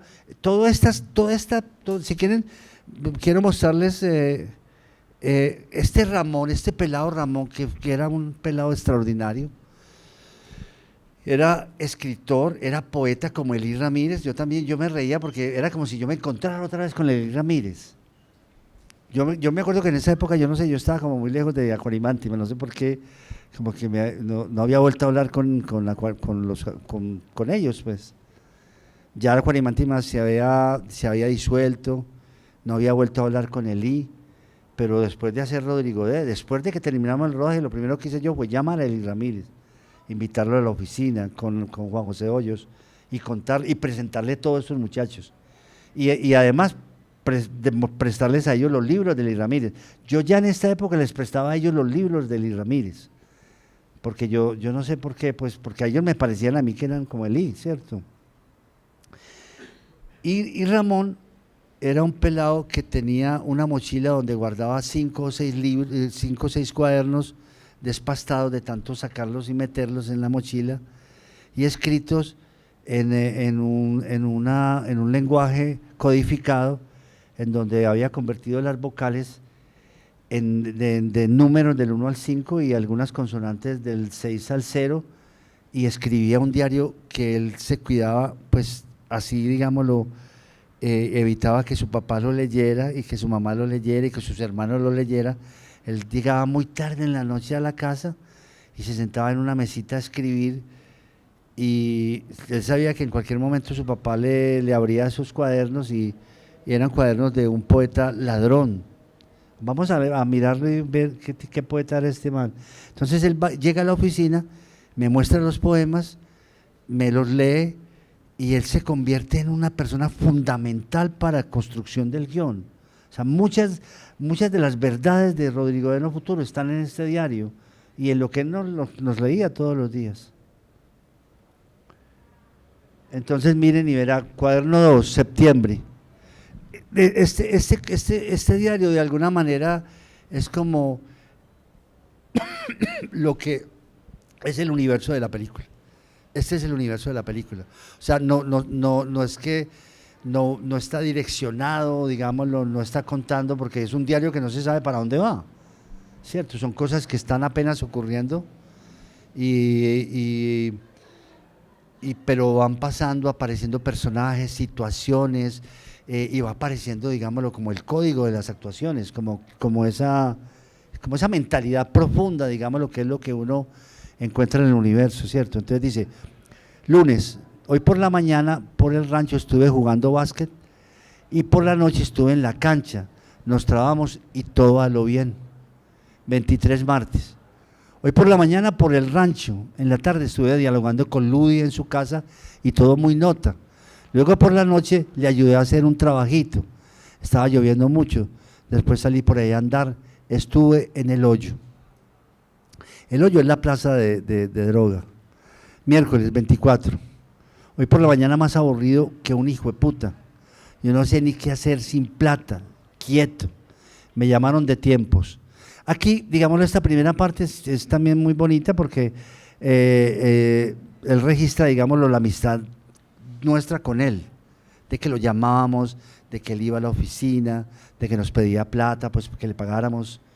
Entonces, si quiere que esto es puro metacine, no lo miremos, para que vamos más adelante a una parte donde realmente el diario está, digamos, lleno de vida cotidiana, y ahí está muy bien.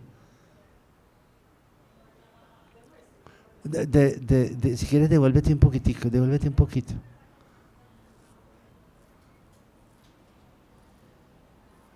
Un poquito. Ah, bueno, no, espérate. No, entonces más para adelante, ahí todavía estamos nosotros, ahí está el Chiqui.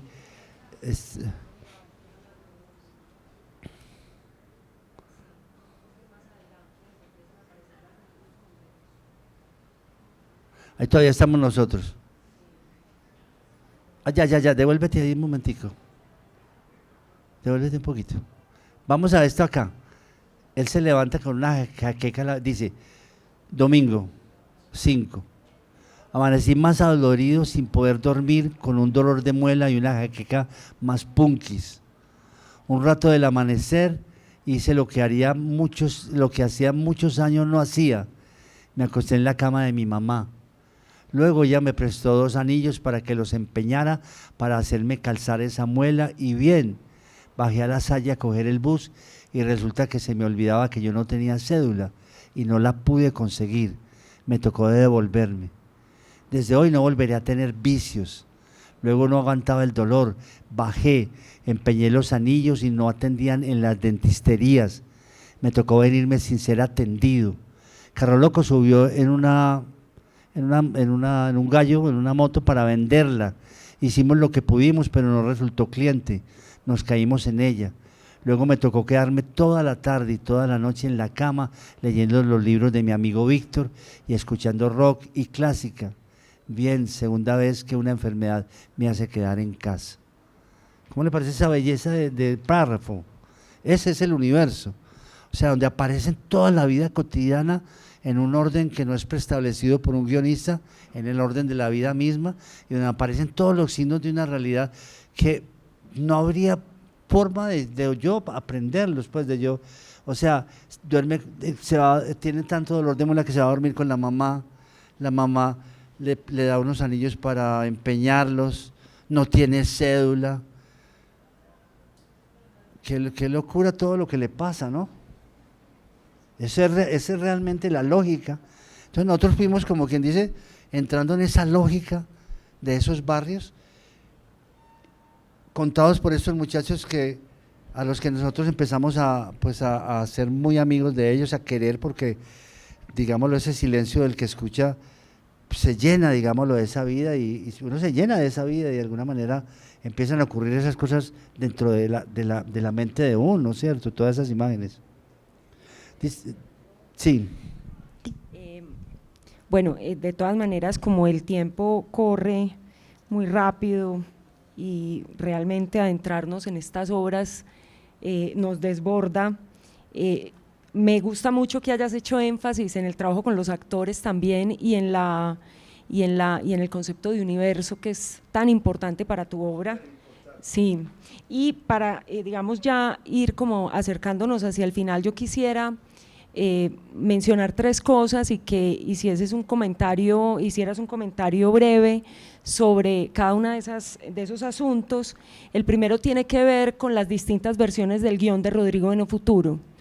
Bueno, hay distintas versiones de los guiones de las películas, pero específicamente con Rodrigo de No Futuro, la experiencia con la construcción de ese guión, que como muy bien nos has explicado, viene luego de escuchar a estos muchachos, pues cambia mucho. Entonces, de manera muy breve, ¿cómo fue esa experiencia con ese guión de Rodrigo y cómo se llega al definitivo? Entre tanto, les quisiera mostrar aquí en imágenes para que lo vean, para que se hagan una idea del material tan amplio que hay alrededor de las películas.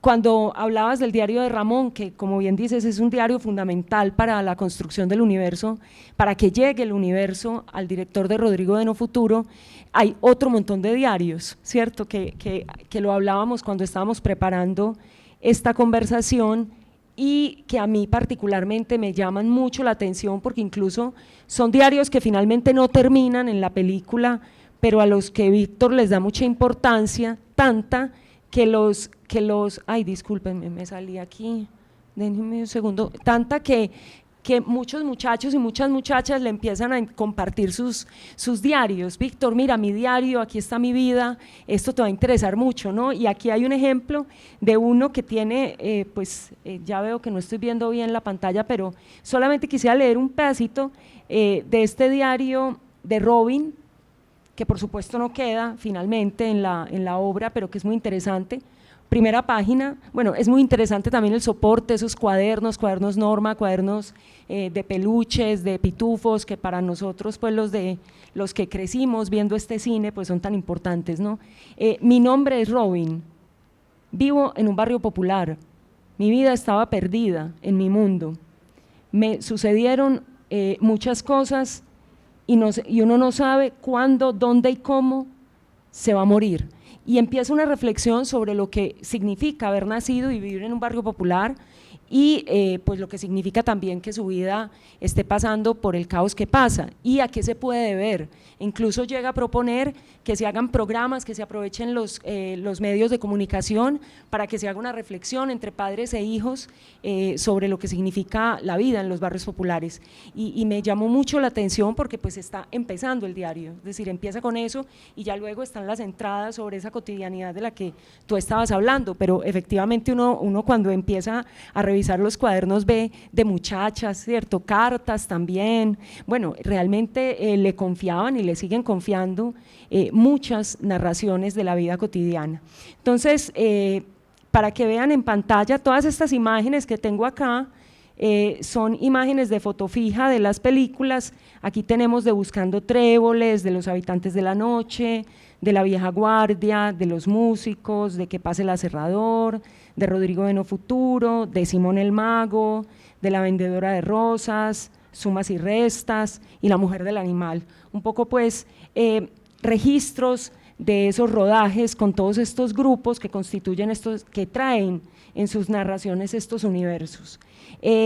Pero la experiencia con los guiones, te preguntaba específicamente por el de Rodrigo de No Futuro, por un tema que nos ha fascinado realmente, que es el de las fichas, ¿cierto? Entonces yo tengo acá en pantalla unas fichas, hay notas en libretas, en cuadernos, y por supuesto pues está, miren acá por ejemplo Rodrigo de No Futuro en el cuaderno de los pitufos, que además el contraste de las dos realidades del título y del cuaderno es muy interesante, pero también hay unas fichas literales, ¿no? Fichas que yo supongo que las personas más jóvenes pues nunca han trabajado en estas fichas, nunca han hecho los resúmenes ahí, pero las fichas de Rodrigo del guión pues que llevan o que acompañan esa construcción de ese guión tienen índice, hay todo un trabajo sociológico que es maravilloso, que implica un trabajo con todos los personajes, como van a poder ver, la vida familiar de Rodrigo, noten acá hay 2 ejemplos. Luego, esto es al azar para que ustedes simplemente lo miren, Vilma, Gustavo, ¿sí? Los otros personajes, una revisión profunda de la cotidianidad y lo que significan la vida de los punqueros, pero entonces aquí aparecen también los pistolocos, esto es una pequeña muestra, los metaleros, el análisis de las secuencias, hechos cotidianos de la ciudad, ambiente del barrio. Miren, están analizados todas las características de la vida de la ciudad de Medellín. Bueno, esto pues, fisonomía de la ciudad, ¿no? Hay una reflexión también del paisaje, del perfil urbano, metáforas, un análisis del lenguaje de los muchachos, sobre el que Víctor pues ya se ha extendido. Entonces, háblanos un poco, muy brevemente, sobre esa experiencia con ese guión de Rodrigo de No Futuro. Pues para digámoslo, cerrar un poco la reflexión sobre el método, obviamente uno empieza a recibir mucha información porque cada uno de esos personajes cuenta su vida, llenas de detalles, y hay un momento donde uno no sabe la película de qué va a tratar. Nosotros durante meses enteros estuvimos recibiendo muy emocionados toda esta cantidad de vivencias que tratábamos más o menos de organizarlas así, ¿cierto? Hay que leer bien eso. Y entonces llegaba el momento en donde obviamente la gente nos decía, bueno, ¿y usted, y el guión qué? ¿Cierto? Porque uno corre el peligro de estar muy emocionado con mucha información, pero no saber muy bien cómo organizarla, y entonces sí hay que tener, digámoslo, una metodología, ¿cierto? La metodología que yo he descubierto, digámoslo, es que esos universos, la manera de traducirlos a argumentos es buscar, digámoslo, los conceptos, ¿cierto? O sea, en general, estas realidades tienen unos conceptos que como que más o menos organizan, digámoslo, lógicamente estos mundos. Y el concepto que nosotros empezamos a ver muy notorio era la convicción y la conciencia que ellos tenían, el presentimiento que ellos tenían de que el hecho de haber ellos, digámoslo, incurrido en la delincuencia y haberse colocado, digámoslo, por muchas circunstancias que ellos no manejaban muy bien ni eran muy conscientes de eso, de estar al otro lado de la ley, eso los estaba condenando inevitablemente a morir jóvenes. Entonces ellos empezaban a hablar del no futuro, y el no futuro empezó como a manifestarse a través del lenguaje mismo, ¿cierto? Ese lenguaje también, digámoslo, hacía que ellos supieran que ellos tenían como la convicción, o la sospecha, digámoslo, de que ellos eran los traídos de sus enemigos, y que por lo tanto ellos iban a hacer los regalos, digámoslo, del 24 de diciembre, que se iban a convertir en muñecos de Año Viejo. Entonces, como que toda esa angustia ellos trataban de expresarla en eso tan sencillo que era el sentido de esos 2 días, ¿cierto? El traído del 24 que se transforma en el muñeco de Año Viejo. Eso era tan sencillo. Entonces los diálogos y las improvisaciones muchas veces iban por esos lugares. Yo me fui dando cuenta que de vez en cuando aparecían unos episodios muy concretos, ¿cierto?, que como que ponían de presente conceptos de una manera rotunda, ¿cierto? Por ejemplo, Ramón en algún momento nos muestra que ha escrito que la noche anterior estaba en una fiestecita y que en esa fiestecita estaban una cantidad de amigos y de un momento a otro algo ocurrió que hizo que todo el mundo se desbandara, que la gente saliera por puertas y ventanas. Y entonces el motivo de esa desbandada era que habían dejado un bebé en una silla, un bebé de días. Y entonces todo el mundo se aterrorizó, pero ¿quién dejó este bebé acá? Entonces se armó una tremenda escándalo, ¿cierto?, por buscar de quién era ese bebé.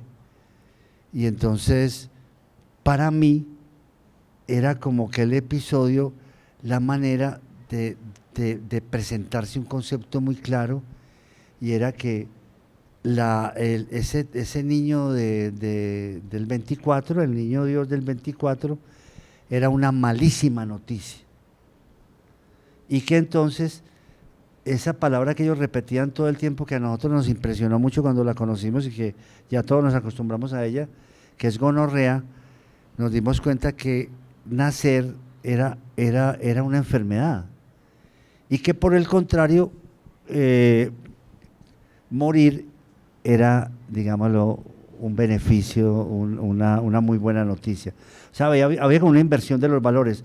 Entonces los episodios empezaron a repetirse y nosotros empezamos a reunir los episodios, ¿cierto? Como por ejemplo, uno de ellos contaba que en la noche anterior había estado en una conferencia de unos gnósticos en la Acción Comunal y que entonces había ido con la novia y los gnósticos tenían un discurso tratando de entender qué era lo que pasaba cuando uno moría, qué pasaba cuando uno moría. Entonces era un episodio fascinante en torno a ese momento en donde ocurre, digámoslo, ese misterio de la vida que concluye y la muerte que aparece. Y eso, por ejemplo, era un episodio, yo iba como recogiendo todos esos episodios. O, por ejemplo, el episodio de uno de esos muchachos que es asesinado y entonces en el velorio entra el tío y entonces el tío abre el ataúd y felicita al muchacho, a su sobrino, y le dice: qué bueno que te fuiste, qué bueno que te fuiste, te felicito, no me acuerdo las palabras, está en la película. Y entonces, y el hombre dice: pues peor nosotros que quedamos acá. Entonces esos episodios iban, como quien dice, mostrando que estos muchachos estaban con la conciencia muy clara de que estaban, digámoslo, sentenciados a una muerte joven, de que estaban, digámoslo, condenados a un no futuro, que ellos no tenían lugar en la ciudad y que por lo tanto estaban experimentando o por lo menos preguntando si la muerte era un lugar del cual nunca se volvía o si se volvía, y que ese lugar de la muerte era el lugar de ellos. Y entonces ellos empiezan a desarrollar como una especie de dramaturgia de estoicismo, de conciencia de saber que esa muerte les va a llegar y que ese lugar, digámoslo, de la muerte es el único lugar que la ciudad les da a ellos. Entonces empieza como a repetirse eso, y un día Ramón un día nos lee, en el diario nos lee una cosa que nos impresiona a todos, y es que el día anterior, es una cosa muy sencilla, pero es del lenguaje. El día anterior ellos han estado recorriendo, digámoslo, unas escaleras y unos caminos junto a la casa de San Blas donde él vivía, y entonces encuentran un traído. Se dan cuenta que hay alguien que va subiendo por las escaleras y es un enemigo de ellos, es un traído. Entonces ellos se esconden detrás de un árbol y lo esperan, y cuando el hombre llega y el hombre se para a descansar, ellos lo salen y lo matan. Y entonces cuando la expresión que dice Ramón es que ellos lo empujan al otro mundo, ellos lo empujan a un lugar que es el otro mundo. Entonces eso tan sencillo como que nos da a nosotros un poco el insight de entender que eso es lo que está pasando en la ciudad. Estos muchachos, digámoslo, han decidido ser parte de la delincuencia, ser parte de una rebelión, digámoslo, que está regada por toda la ciudad, que está animada por el narcotráfico y que entonces, pero que esa rebelión a ellos no los va a salvar de nada, que esa rebelión los condena a morir jóvenes y que entonces están, digámoslo, de una manera escueta diciéndole a toda la ciudad que ellos no paran de hacer esa guerra y esa rebelión, pero que esa rebelión los lleva a encontrar en la muerte el único lugar que la ciudad les da. Entonces, ese concepto, digámoslo, que está, yo en este momento pues no tengo muy bien todos los recuerdos, pero los episodios se empiezan a multiplicar. Uno de ellos empieza a contar que el hermanito de él un día estaba en la cama y un carro se chocó contra el frente de la casa y un ladrillo le cayó en la cabeza al hermanito y el hermanito se murió, pero que cuando lo estaban velando resucitó el hijo de puta, contaba él, y resucitó el hijo de puta. Entonces, ese episodio también era súper interesante. Y otro episodio era, por ejemplo, que ellos, una pelada contaba que el novio había muerto y que ella había entrado en un trance, había caído como llevada en un trance, como en una especie de trance, como en una especie de, como que se había, ¿cómo te digo yo? Como que había entrado en una pesadilla extraña y luego le había contado a la mamá que el novio había venido por ella. Otro episodio era que simplemente en una tienda uno de ellos llega y ve a un amigo que ha matado un día antes y que se había aparecido en una tienda y que no era exactamente igual, pero que tenía una gorra, estaba como disfrazado, pero que era Caliche, que habían matado hacía 2 días y que al salir lo habían mirado, dándole a entender que sí era Caliche. Entonces era como quien dice, se habían multiplicado todos esos episodios y entonces yo me di cuenta que el guión había que hacerlo, digámoslo, tejiendo todos esos episodios. Y si ustedes ven Rodrigo D. No Futuro, eso que les cuento ahora está todo en Rodrigo D. Todos esos diálogos, los diálogos que ellos tienen sobre las fotos, sobre si ellos van a hacer el traído o el muñeco de Año Viejo, cosas que están en la película. Entonces eso es un poco como quien dice tú me dices, ¿cómo se hacen estos guiones? Se hacen así, tú recoges todo un universo inmenso, tienes que elaborar unos conceptos, y esos conceptos, digámoslo, se encarnan, se concretizan a través de episodios, y esos episodios son los que tú pones en la película.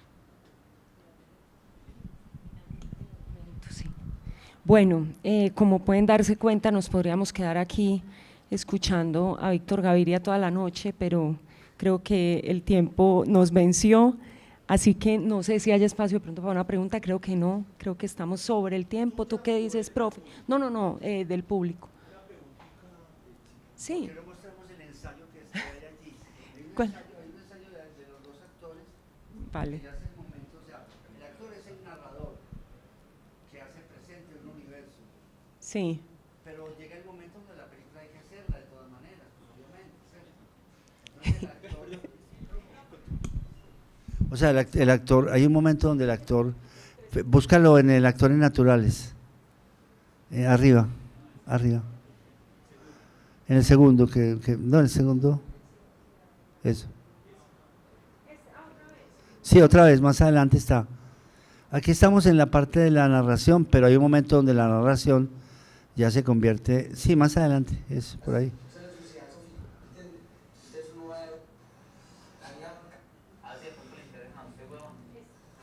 Eso, sí.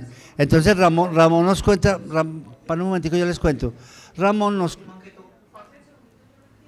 Ah, bueno. Entonces, ese es Ramón, ese es el poeta.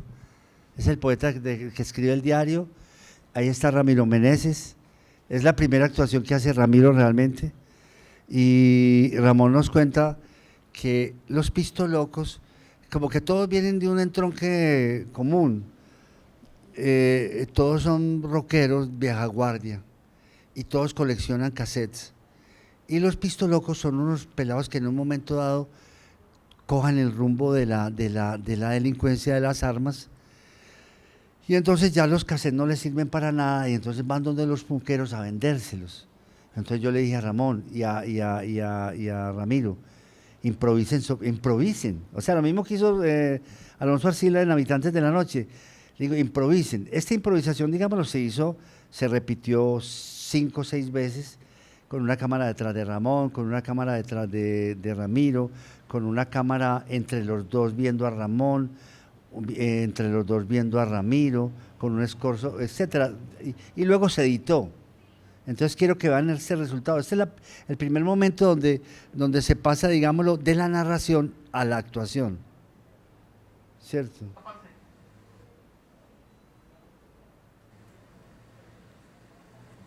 ¿Qué más, hombre? Bien. Eso, esto tan perdido, mi huevón, unos créditos para la venta. A ver si de pronto le interesan a usted, huevón.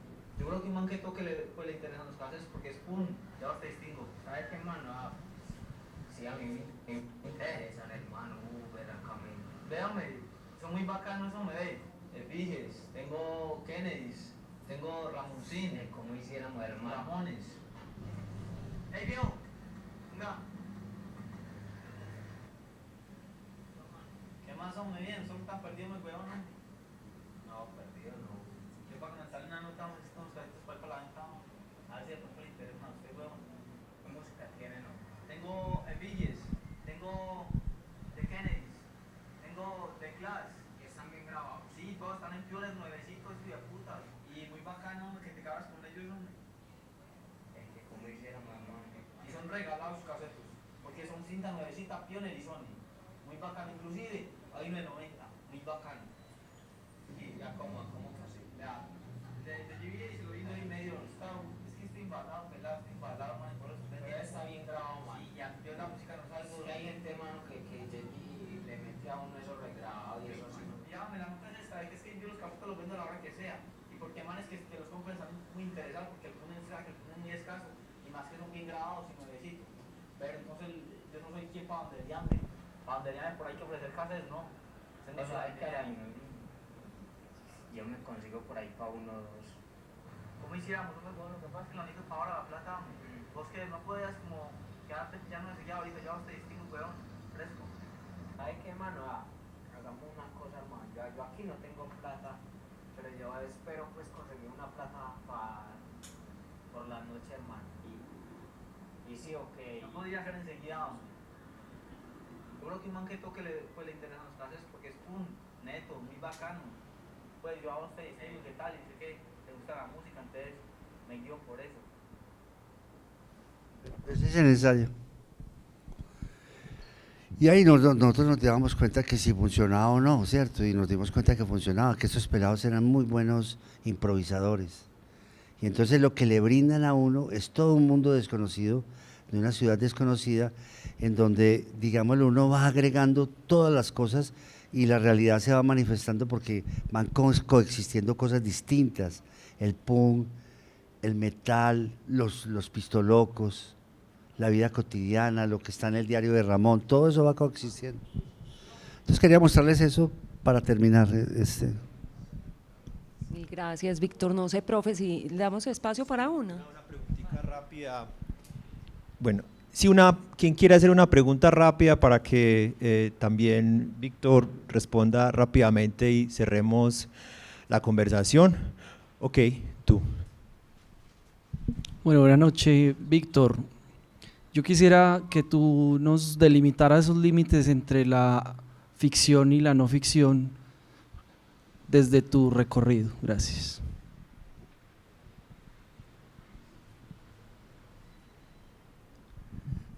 Pues digámoslo, estas películas son muy documentales. Y en ese sentido, digámoslo, después de Rodrigo Depp, yo siento la crítica de todo el mundo, bueno, hermano, pero porque yo empiezo a decir, un poco extravagantemente y porque no tengo otra forma de explicarlo, que la realidad es un autor o una autora, y que esa realidad está hecha de voces, ¿cierto? Todas esas voces que va uno recogiendo.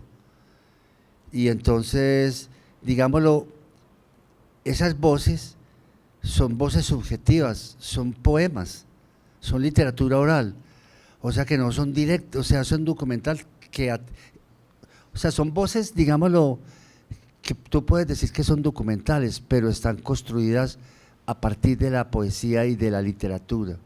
Entonces estás en un terreno de lo documental, pero la forma, digámoslo, es una forma subjetiva, en donde luego los actores como tales, recogiendo, digámoslo, esas voces a partir de las cuales tú haces el guión, ya ese guión está contaminado, digámoslo, de subjetividades, ¿sí me entiendes?, de poesía.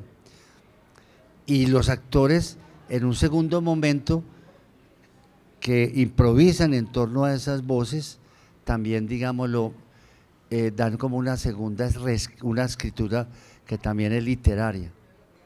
Entonces es un documental, pero que pasa por la subjetividad de todos estos muchachos. O sea que tú sabes que estás haciendo unas películas de una voz colectiva, de una enunciación colectiva, pero es una enunciación que te llega al corazón, de todas maneras, porque está hecha de pura subjetividad, de experiencias muy personales. Entonces sí, ves que eso es como lo que ahora llaman no ficción, pero yo no sabría muy bien si se acomoda a eso.